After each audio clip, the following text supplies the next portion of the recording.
I'm going to go through a couple of things that I think where Python is, where Python could be in the future, and hope you find this interesting. The talk is, it was written for 45 minutes, so I have to compress a bit. I won't, go through all the details on the slides. I will post the slides after the talk.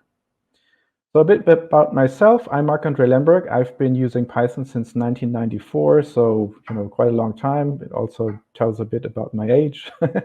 I studied mathematics. I have a consulting company. We're doing Python projects, and I'm working as a consulting CTO and senior software architect. I'm also the EuroPython Society chair at the moment. I'm the founding fellow of the PSF, Python co-developer, and I am based in Düsseldorf.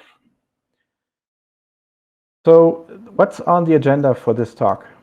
First, I'm going to go through the Python development. Then I'm going to have a look at the growth in the market, perspectives for the future. I'll give you a few ideas about my wish list for Python, and then perhaps we have some time for discussion. It's more probably that we're going to have those in the breakout room afterwards. So let's head on into the overview of the Python development. So setting the stage. Python has been around for a long, long time. Is it still evolving? So let's have a look at the history of Python.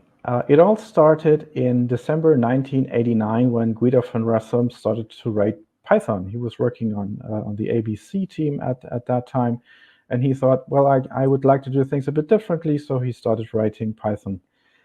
In the 1990s, basically everything was done on Usenet, so he posted things there. There was a lot of development. It was a very, very small community at that time, and over that decade, basically Python grew. 2020, and then in 2000, the 0 years, what happened is that the development opened. So we had more developers come in. We had people who got access to the repository. The Python Software Foundation was initiated to own the licensing and to own the IP rights. And then in the 10s, what happened is we moved to different repository system. So first we started with CFS, then we had Subversion, then we went to Mercurial, and then we went to Git eventually, and we started the Python 2 to 3 transition, which is over by now, luckily. So more recent developments, I'm just highlighting a few things here which are very important. So I think the most important development are type annotations. So what we have now in Python is you have the possibility to say, okay, this variable is going to be an integer, this variable is going to be a string, or you can even, there's a way to also define more complex types in Python. You can use those type annotations in several different tools. You can have type checks in your IDEs, for example. You can use them in data classes to define the variables, and then data classes make it possible by using the type information to more efficiently store the information. The other big development is async I/O. So async I/O is about the basically putting an event loop into Python and then managing that event loop in Python to have parts of your code run as coroutines, meaning that they run for a certain time, then they give up the task. They say, okay, I'm going to have to wait on something. They give the control back to the event loop. The event loop then takes the next coroutine, runs that until that again says, okay, I have to wait, so please go to the next one. And that makes it more efficient to run Python code where you have lots of waiting going on. Let's say, for example, WebSocket code. Other developments are context vars, which are thread local variables, but for async code. So that's like it goes along with the async I/O. A very important development was to have the built-in dict be an ordered dict, so it preserves the insertion order. That made a lot of things that we had to do using meta classes, for example, in ORM classes, made those go away. So basically they got a lot simpler. They could remove the meta classes, and now we have access to the order in which attributes, for example, were added to a class dict directly in there. And data classes already mentioned. It's an efficient way to store records. We also have a number of new operators. I'm just picking out a few. So we have a new dict merge operator. We have the walrus operator because it looks a bit like a walrus. It's basically assignment inside expressions, which makes a couple of things a bit easier. There were long discussions about this. I won't go into detail, but you can read it up on the mailing list if you like. A very nice development was f-strings, so you can format things directly in, you can do sort of like templating inside Python with the direct access to locals. These are not only nice to write, they're also efficient because they execute faster, and this was a vastly successful thing. We have positional keyword-only parameters. These were basically backported from the C API, which had them for a longer time already, and now they're available in Python as well. There's a new parser called PEG. This allows us to add new keywords to the language without disrupting the complete code base because they are context local. And then in 3.10, we're now getting the switch and match statement. This is for structural pattern matching. You can also match on type and objects. This is something that's new. And it still has to be seen how well that's going to be picked up.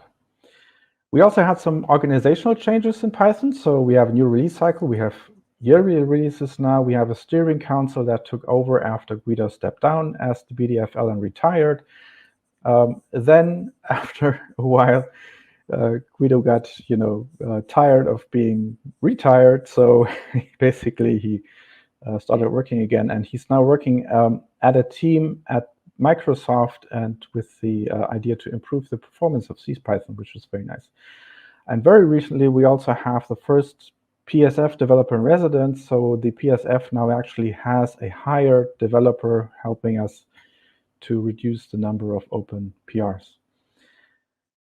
What's currently under discussion, like I said, there is a strong discussion about improving CPython performance. This is not new. This has been ongoing for years and years, but now we have a dedicated team to work on this, and they are working on a specialized adaptive interpreter and also adding many small improvements. So you will see some improvements in terms of performance over the next few releases and years.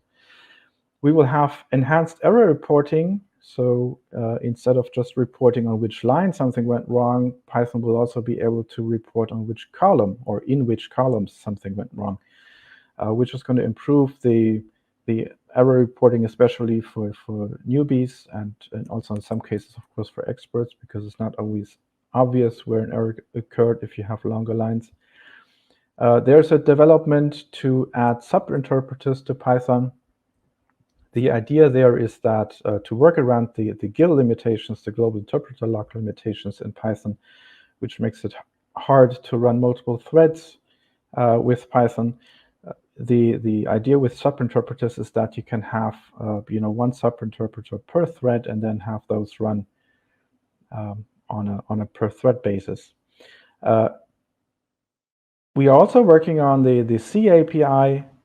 So the C API is being basically, let's say it's being resorted. So more of the APIs that we have are moved to internal, so they're not going to be published anymore to extensions. The complexity is supposed to be reduced. There are a couple of projects on the way to help with all of this, to also maybe change the garbage collector and to introduce something called a Python handle instead of using pointers. So lots of work is being done to improve Python. So I think in terms of the original question, is there still development going on? Is evolution still happening in Python? So definitely the answer is yes. So there's lots and lots of stuff coming. So it looks quite good on the Python development side. So now let's have a look at the Python growth in the market. If you look at the history, everything started in 1989, and then very slowly things got released to the news groups. The academic world started picking up Python a lot. We had the first workshops here. We had the first company, eShop, use Python for e-commerce. We even had a browser implemented in Python, which was something, it was a pet project of Guido at the time. And you can see down here, numeric was started. So people in science were trying to use Python for their tasks. What happened in the next couple of years is that Python started very much embracing the web. So the first development was the ZOAP environment to publish to the web. That was very much object-oriented. ZOAP was considered to be a bit too complex especially for users. So what happened is that Plone was on the rise. Plone is a CMS system, and you can use it for basically also for content management and knowledge management in the enterprise. In the end, Plone was built on ZOAP, and so the complexity in the underlying code was still there. So if you wanted to extend things, you still had to go into ZOAP and do stuff. That was considered, not to be a good thing especially for new developers. So Django entered the stage, and Django made things easier. Down here on the axis, you see what happened in the community. So there was a Python consortium built and created to support Python. The PSF was founded in 2001. EuroPython started. PyCon started in the US. And things were going well in terms of community building. After a while, Python started entering the mainstream. So more and more people were using Python. You had when you went to customers and you told them about Python, people actually knew what Python was, which was exciting to if you went to as a consultant to a company and told them that you were using Python, then they said, "Oh yes, great, I know that language." You didn't have to tell them, "Okay, this is a new thing. It's going to be a bit risky for you, but we can still try it. I'm going to tell you, it's definitely going to be worth it." That was the discussion that we had in the early 2000s.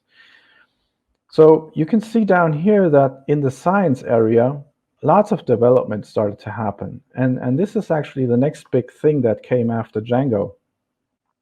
So you have a huge list of libraries and projects pop up in the data science space. And this is where we are right now. So if you look at the development of Python and how Python is being used in the industry, nowadays it's mostly being used in data science. Of course, we still have a use in web. That's not going away anytime soon. But data science is the big driver that we have at the moment. Now, question is, what's going to happen in the future? And this is basically what I'm going to try to make a few suggestions for in this talk. So let's see where we are. So like I said, Python is still big in web, but web works differently now than it worked a decade or two ago.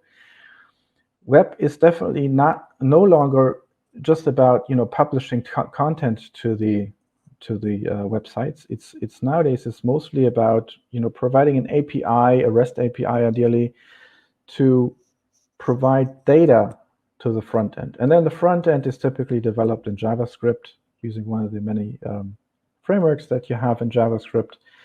We also see async I/O being used a lot in the web to make things run faster. And so all of this is going in the right direction. Python is indeed very well positioned in the web, not only because of Django, but also because of, like Plone, like the CMS, or Django CMS, but it's also well positioned in terms of API backends. So we now have Fast API, which works based on the async I/O framework. We have Django and Flask REST frameworks, which work synchronously, but now they also are getting async support. We have libraries that help you with GraphQL. So you have Graphene, Ariadne, Strawberry, Tottiflat, and several others that help you, push data to the front end. And so I think the story for the web is pretty good. It is already very big in data science. So Python and R are basically the two main languages that you can use in data science. And this has really dramatically increased the scope and the market share of Python overall. And what I'm seeing now in the market is that, like we had in the keynote, the Heat framework, nowadays everything is about distributed computing. So we are moving away from having just one application sit there, maybe use multiple threads to run something. And we're replacing that idea with moving to multiple processes or even multiple machines, clusters working together to solve a problem. And that's where everything is moving. And so the Python guild discussion that we had in the last couple of decades is actually less important at this point, because the guild only runs in one of the processes. If you have multiple processes running already and you have clusters running multiple machines, then the guild is not so much of a blocker anymore. So we have two markets covered. So what's the idea in the enterprise world? What's happening in the enterprise, and this is what I'm seeing as CTO of companies. I'm seeing that Python is entering the enterprise via data science. So it's no longer the case that Python is just being used for implementing websites. It's also that Python is actually powering very important parts of enterprises nowadays, because everything is moving towards being data-driven. Data-driven means that you take the data that you have, you try to analyze it as fast as possible, and then you try to build your decisions, the business decisions, on the results that you get from analyzing the data that you have. And Python has a very strong footing in that area. So you have, for example, Apache Airflow, which is being used for workflow. You have Superset being used for business intelligence. So, dashboards, graphics and stuff, to put directly on the web and to run fast analytics. You have Apache Spark, which is a data platform which is distributed, and it runs PySpark scripts.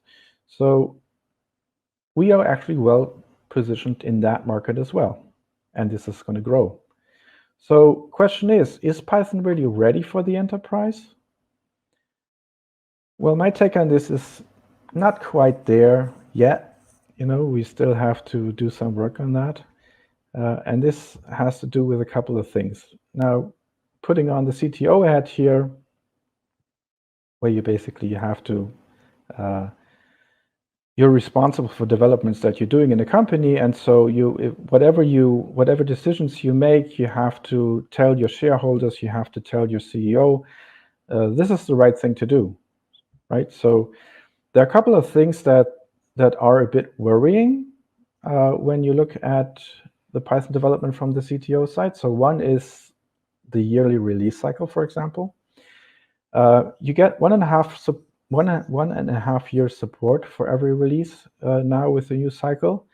You do get faster access to new features, but what's going to happen in companies is that they will probably not switch to new releases for every single release. They will skip releases. And so because you only get 1.5 years support for each release, what will happen and what we will have to see, and we will have to have companies in the Python ecosystem providing this, we will need commercial support for Python. So that after those 1.5 years, you get support from the core development team, you can then switch to commercial support that you get from companies. So it's not maybe I put it a bit wrongly. So it's not that bad a thing to happen, but you need to find a different strategy to basically back up your decision to use Python for this. Now, how is the core development helping in this? Core developments are good. We've added type safety, for example, type annotations. This is something that's very much liked in the enterprise. People have always had an issue with not having type safety in Python, so this got added now, and you can write code using type annotations. And in fact, in the enterprise, this will become more and more of a standard. So you will see type annotations all over the place. So the developments happening in core development are actually a good thing, and adding new features is a good thing in Python. It's not so good for newbies, because Python has grown very fat over the years. So, for example, I just looked at a book in the last couple of weeks to just cover basically try to cover everything that's in Python, and it has over 700 pages. So that's where we are at the moment. When I looked at the tutorial, when I started to learn Python, I don't remember exactly how many pages it had, but it was definitely a lot less. So probably like 50 or 100 pages. But this is just core development. And so core development is not the only contributor to what Python is. We also have a huge data science community. We have a huge web community. We have a DevOps community. So for example, Ansible or SaltStack are implemented in Python. We have several other communities in niche markets. So Python is growing all over the place, and we have many people working on Python's success. So it's not only the core development team that provides new features. It's also all these other communities. And what's happening is that lots and lots of industry leaders are using Python nowadays, and so you can reference those. We have companies like Airbnb, Netflix, Google, Microsoft. All of these have written applications, and they have open sourced their solutions and given them back to the community. So that's great. So could Python be seen as the cloud language? Well, I would say yes, but only to some extent. There's lots of competition out there. So especially Node.js is one of the big competitors in that market. We do have lots of APIs to all kinds of cloud libraries, to cloud solutions. You can write serverless code in Python, like AWS Lambda or Google Cloud Functions, Azure Functions. You can write all of those in Python. It runs in the browser. OpenStack, for example, is a complete cloud solution which is written in Python. So we're in good shape, and we have market awareness.